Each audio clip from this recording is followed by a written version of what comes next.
Поединок весовой категории до 78 килограммов обслуживает руководитель ковра Семен Акаемов, судья международной категории, арбитр Вячеслав Кривошапкин, боковой судья Геннадий Егоров.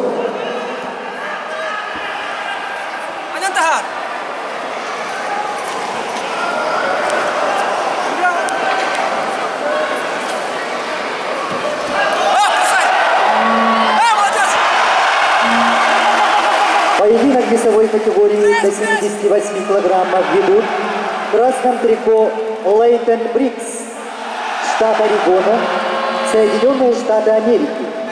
Лейтону 18 лет, занял 5-е место в штате по вольной борьбе.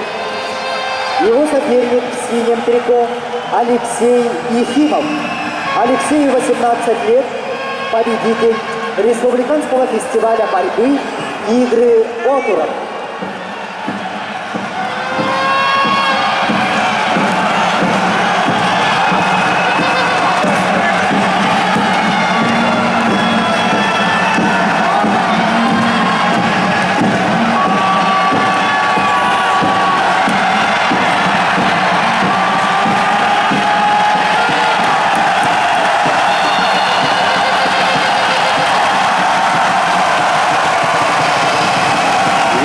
Категории до 78 килограммов чистую победу одержал Алексей Ефимов, город Якутск,